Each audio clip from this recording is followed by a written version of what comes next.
tetapi nggak ikut ranking-rankingan. Jadi masalahnya adalah PhD itu urusannya riset. PhD nggak ada urusan sama ranking. Ini LPDP tidak mendukung. Jadi saya nggak bisa mendaftar ke sini. Dan juga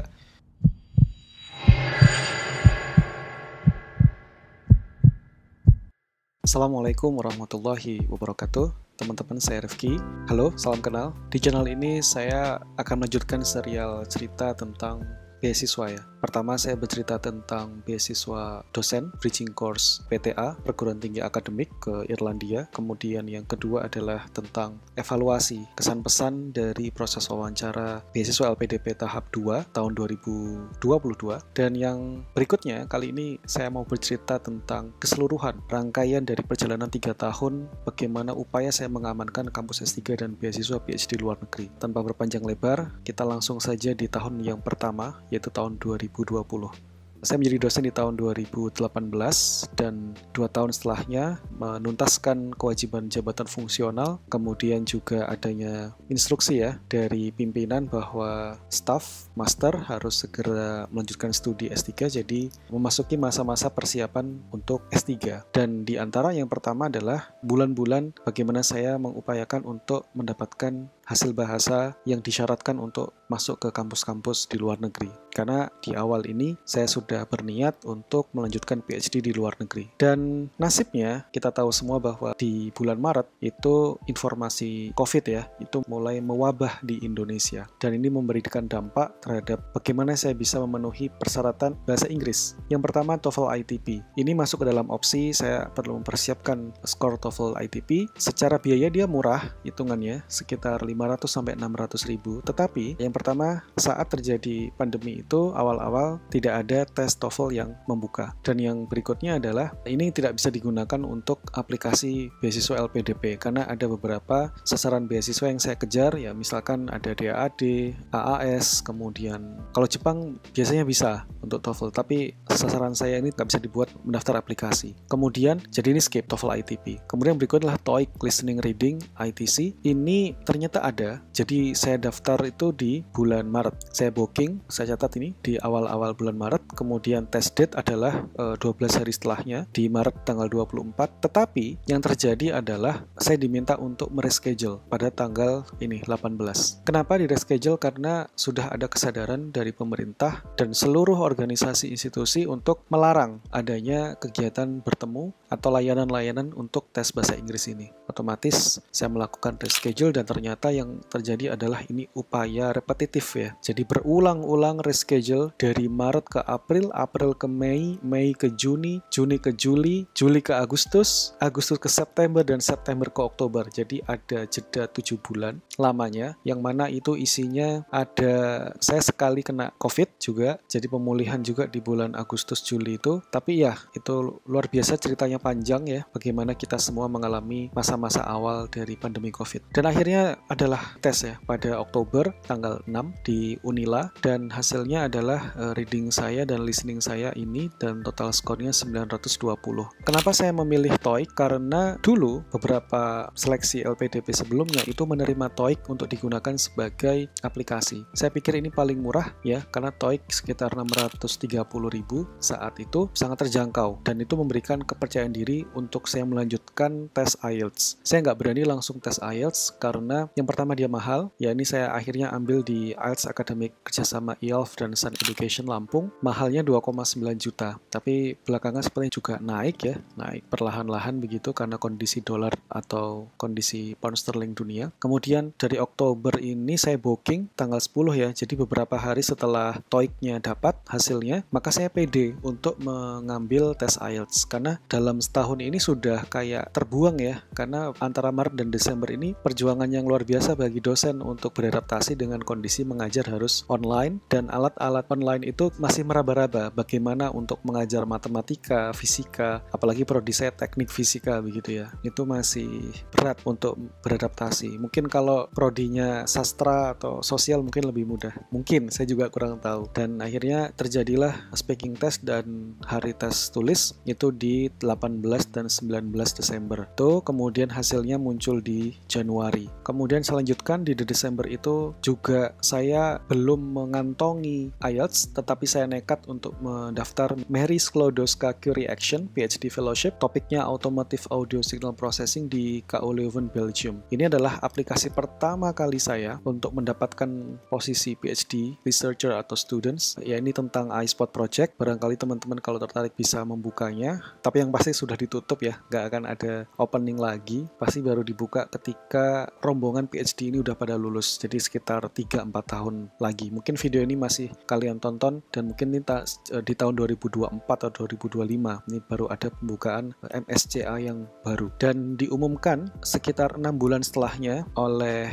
supervisornya, seorang profesor, bahwa saya dinyatakan gagal dalam aplikasi tersebut. Oke, jadi nanti saya akan bercerita banyak sekali posisi yang diumumkan gagal, dan ada juga aplikasi yang diam-diam saja, tidak ada yang merespon apakah saya ini diterima berkasnya atau ditolak atau ya nggak tahu gitu ya. Jadi ini kondisinya masih belum mendapatkan nilai IELTS, jadi tidak tahu apakah saya layak atau tidak, dan karena baru Januari di 2021. Nah, sehingga kita masuk ke Januari 2021, saya juga melakukan aplikasi ya, lanjut MSCA. Jadi lagi-lagi saya mengincar posisi itu PhD Fellowship di MSCA dengan topik ini, Music R di Ghent University Belgium. Lagi-lagi masih Belgium, nggak tahu. Belgium sepertinya menarik sekali untuk saya ke sana, dan topik-topiknya juga sangat sesuai dengan minat saya, tentang auralisasi, tentang virtual reality, dan seterusnya, dan ini tidak ada pengumuman sama sekali sampai akhir. Jadi ya, saya nggak tahu kabarnya. Dan sebetulnya ada kabar lagi di Januari ini adalah IELTS ya. Jadi IELTS score-nya itu saya mendapatkan 7,5. Ini saya bersyukur, percobaan pertama di tes IELTS saya mendapatkan di atas 7, karena minimum untuk LPDP itu doktoral itu 7. Berarti saya tidak perlu mengulang lagi, dan untuk aspek speaking dan writing juga mencapai minimum lah ya, nggak sampai harus mengulang. Lanjut di Februari, lagi-lagi saya masih mengincar MSCA, Marie Curie ya. Ini topiknya Moira Op Project, berkaitan dengan ya intinya signal processing, dengan akustik, dengan audio. Ini tentang machine learning sebetulnya, transfer learning, tentang land testing monitoring in fleets. Ini bekerja sama antara perusahaan Siemens dan universitas. Saya mendaftar, melanjutkan ke interview, tetapi setelah interview tidak ada feedback apakah saya dinyatakan lolos atau tidak. Tapi ya karena tidak dikabari berarti sudah otomatis tidak lolos. Ini adalah wawancara pertama saya, karena ini tidak ada wawancara Music R, tapi di Moira ini ada wawancara. Saya ketemu sama seorang peneliti di Siemens-nya gitu, research manager kalau nggak salah namanya. Kemudian di bulan Maret, nah ini nggak berhenti ya, setiap bulan itu selalu berusaha mendaftar satu.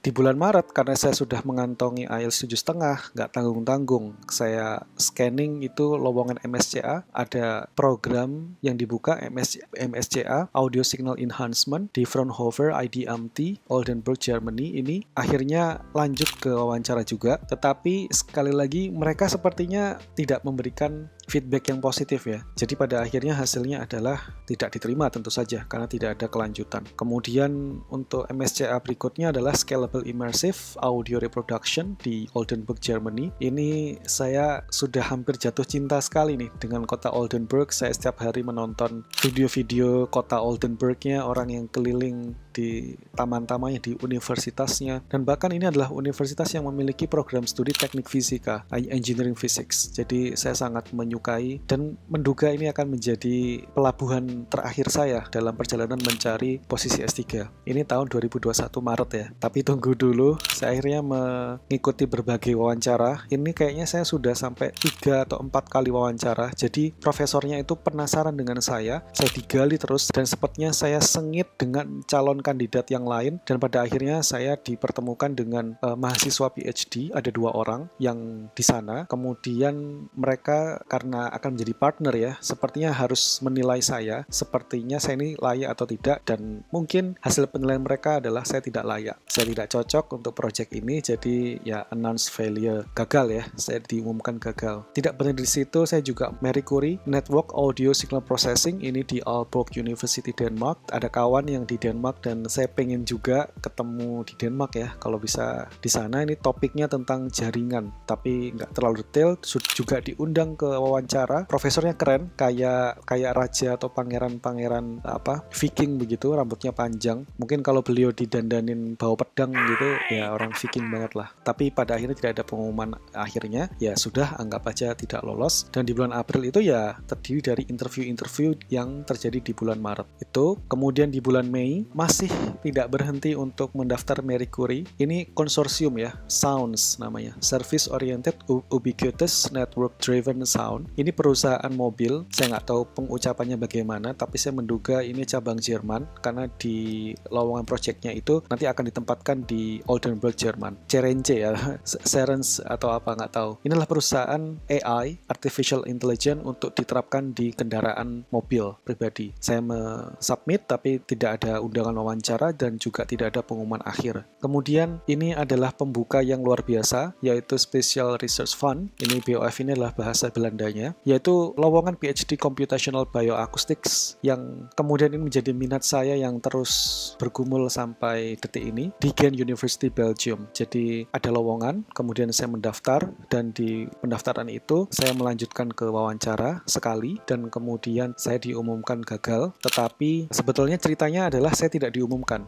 dianggap ya sudahlah begitu. Ceritanya adalah karena ini bulan Mei 2021 dan di bulan Juni-Juli itu ada seleksi LPDP Targeted Aparatur Sipil Negara. Sebagai dosen saya bisa masuk ke kategori itu di batch 1, maka saya butuh LOA, Letter of Acceptance, yang mana saya pikir dari seluruh lowongan yang ada di atas ini, masalahnya saya cinta banget sama Oldenburg, betul. Sayangnya Oldenburg University ini tidak masuk ke dalam daftar LPDP. Banyak sekali kampus Jerman yang berorientasi riset dengan kualitas yang sangat luar biasa, tetapi nggak ikut ranking-rankingan. Jadi masalahnya adalah PhD itu urusannya riset. PhD nggak ada urusan sama ranking. Ini LPDP tidak mendukung. Jadi saya nggak bisa mendaftar ke sini. Dan juga ini benar-benar saya sudah luar biasa lah sama Prof ini yang ada di ini Scalable Immersive Audio Reproduction. Jadinya saya melanjutkan untuk mengejar LOA bersama PhD Computational Bioacoustics dan alhamdulillah beliau memberikan LOA ya. Jadi saya lanjutkan cerita di sini. Akhirnya saya mendapatkan LOA profesor. Jadi LOA itu sebetulnya ada bertingkat ya. Ada yang levelnya University Admission, ada yang Faculty Admission, dan profesor. Itu yang paling rendah. Biasanya kalau di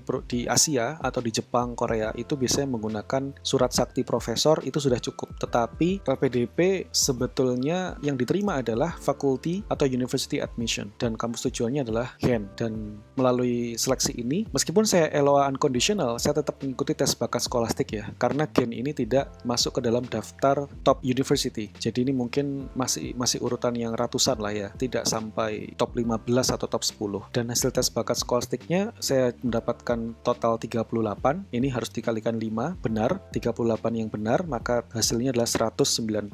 Nah, teman-teman di grup LPDP Telegram itu saling sharing ya, misalkan daftar reguler nilainya berapa, daftar targeted nilainya berapa, daftar afirmasi nilainya berapa. Kemudian teman-teman tuh menerka-nerka di angka skor berapakah TBS ini tuh dinyatakan layak begitu. Ternyata nggak pasti. Nilai 190 itu apakah besar atau kecil itu juga nggak pasti ya. Kalau dari rata-rata teman-teman 190 ini besar, cukup besar, tapi tidak terlalu besar karena ada yang sampai 245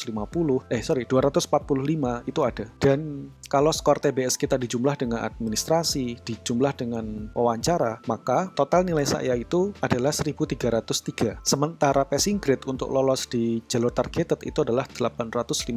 Secara angka ini sudah memenuhi ya, tetapi saya tidak diberikan rekomendasi oleh interviewer. Akhirnya saya gagal di batch 1 tahun 2021 melalui jalur targeted PNS. Dan konsekuensi peraturan di tahun 2021 saat itu adalah kalau gagal di wawancara, karena ini sudah sampai wawancara, maka saya tidak diperkenankan untuk mendaftar di tahap kedua. Jadi LPDP second batch itu saya tidak boleh mendaftar karena gagal di wawancara. Agustus kosong. Jadi saya harus menelan pil pahit, nggak bisa ngapa-ngapain. Lalu otak berpikir, terus apa yang bisa saya lakukan? Maka saya melihat adanya informasi bridging course, doctoral bridging course. Saya sebetulnya tidak tahu, karena ini dapat informasi dari semacam orang dalam. Ada kawan yang ikut talent scouting, kemudian membagikan info, Rifki ikut bridging course, coba. Karena syaratnya ada semua. Punya proposal proposal yang gagal LPDP, punya IELTS, tinggal disubmit ya. Kemudian ini saya dapat undangan presentasi proposal di September tanggal 20, lalu tanggal 22 terjadilah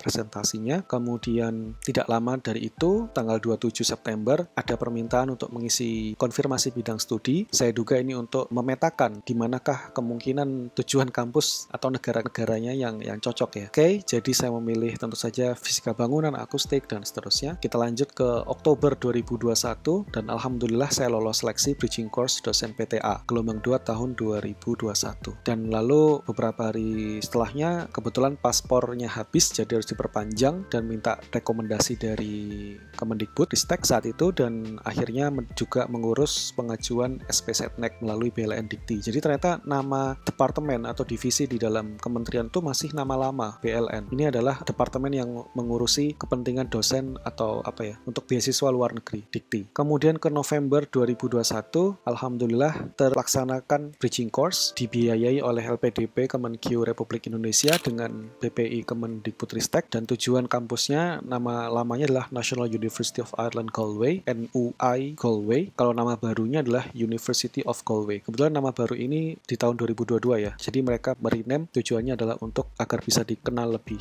jauh oleh masyarakat dunia. Dan kegiatan doctoral bridging course ini terlaksana pada antara November 2021 sampai Januari 2022. Saya nggak banyak cerita lagi karena saya sudah membuat videonya di serial pertama saya tentang beasiswa. Di sini silakan ditonton tentang pengalaman mendaftar bridging course program tujuan kampus Irlandia. Kemudian Desember 2021, di antara sehari-hari saya kuliah di Galway, itu saya juga mencari kandidat supervisor yang kiranya memiliki minat yang sama. Dan alhamdulillah saya juga dapat akses ke profesor tersebut. Saya bisa bertemu sekali, lalu berikutnya saya bertemu secara online. Dan sebetulnya follow up dari kegiatan doctoral bridging course adalah memang kita masing-masing peserta itu mendapatkan LOA. Memang arahnya ke sana, dan sehingga agar tahun 2022 masing-masing dari kami dosen itu bisa mendaftar BPI atau mendaftar LPDP menggunakan LOA yang diberikan. Nah, di Januari selesai kan doctoral bridging course, lalu kembali pulang ke Indonesia di akhir Januari. Kemudian Februari awal, masalahnya saya kena COVID-19 untuk yang kedua kalinya. Terkait gejala nggak terlalu masalah, tetapi sebetulnya terinfeksinya bukan di Irlandia. Terinfeksinya adalah ketika keluar dari bandara. Itu ketemu dengan bapak-bapak TNI, ketemu dengan tukang asongan, orang-orang yang jual SIM card, orang-orang yang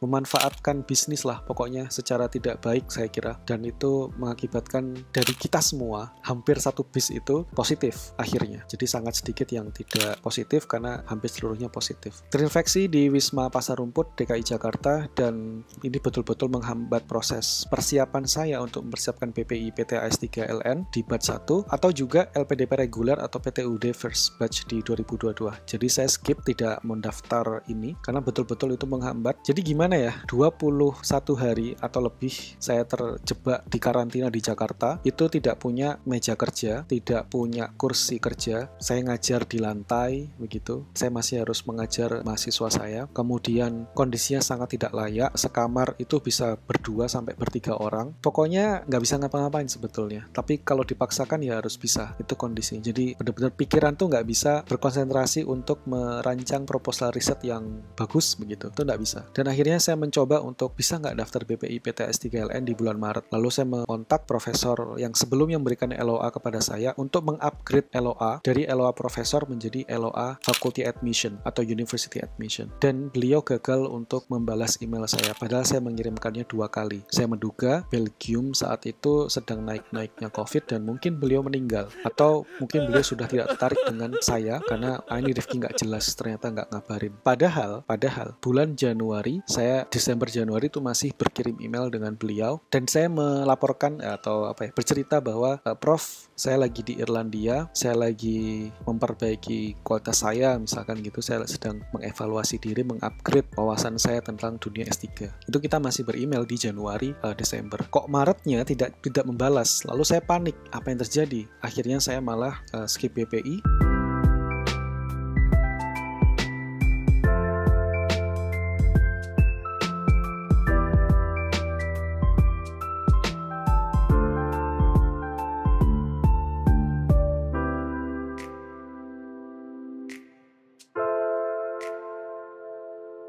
dan antara Februari sampai Juli saya mempersiapkan untuk saya memang mempersiapkan di batch 1 tahun 2022, ternyata tidak mendapatkan LOA ya. Tidak punya LOA, jadi skip, ini nggak daftar antara Februari ke Juli. Tetapi saya tetap fokus mencari alternatif ya. Di bulan April, bukan di bulan April. Di bulan April saya memulai mengakses sebuah website portal pendaftaran mahasiswa untuk pasca sarjana di sebuah universitas. Dan di bulan Juli, alhamdulillah saya mengamankan unconditional letter of acceptance dari sebuah universitas, dan sayangnya tertulis di sana saya harus intake masuk kuliah di Oktober 2022. Sementara untuk mendaftar LPDP tahap 2 itu harus minimum Januari 2023. Maka saya meminta untuk adanya deferral dari letter of offer-nya, dan alhamdulillah ini disetujui pada Agustus tanggal 2 untuk di-defer ke tahun 2023. Dan ini tidak mudah karena ternyata ini di-push oleh supervisornya. Karena sudah disampaikan di bulan Juli itu bahwa percakapannya adalah, kamu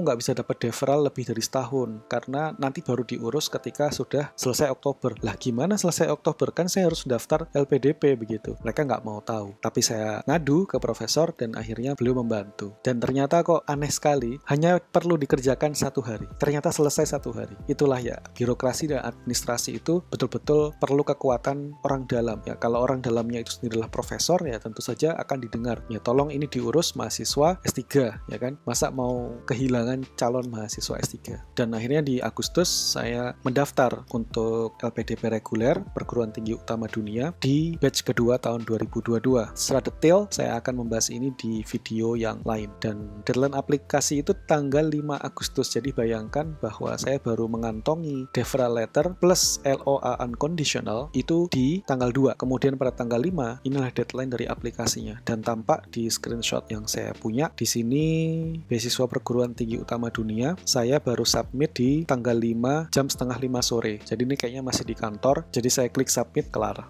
Lalu ini adalah beasiswa PNS jalur targeted di mana saya gagal ya. Kemudian kalau yang beasiswa reguler ini tahun 2015 adalah saat saya menjadi awardee untuk program master. Lanjut ke September. Di September ada apa? Yaitu berdoa.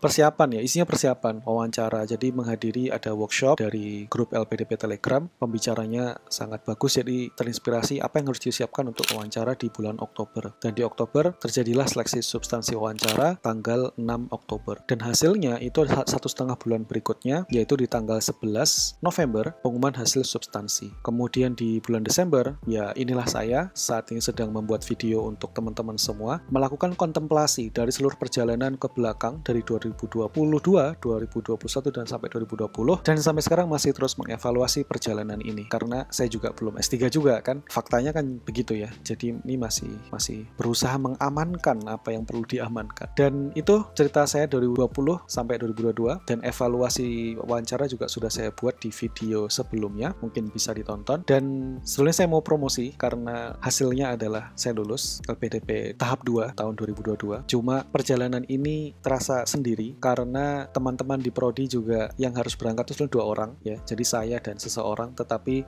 teman saya itu sepertinya punya fokus yang lain, jadi seperti mempersiapkan sendirian. Nah, saya mau ngajak teman-teman, kalau misalkan cerita saya ini menarik untuk teman-teman, dari perjalanan kegagalan, saya mengevaluasi setiap bulan, saya memperbarui kurikulum vitae saya mengganti esai beasiswa saya, mungkin saya bisa menjadi scholarship buddy teman-teman ya. Silakan buka link itu, ihwanud.in scholarship buddy, di mana teman-teman bisa menjadikan saya partner untuk diskusi, mencurahkan kegalauan, pemilihan program studi, kampus, negara tujuan, pilihan beasiswa. Insya Allah saya sudah mempelajarinya, dan referensinya itu saya luar negeri ya. Kalau misalkan teman-teman dalam negeri itu juga bisa, karena saya juga penerima beasiswa LPDP untuk program master di ITB tahun 2015 sampai 2017.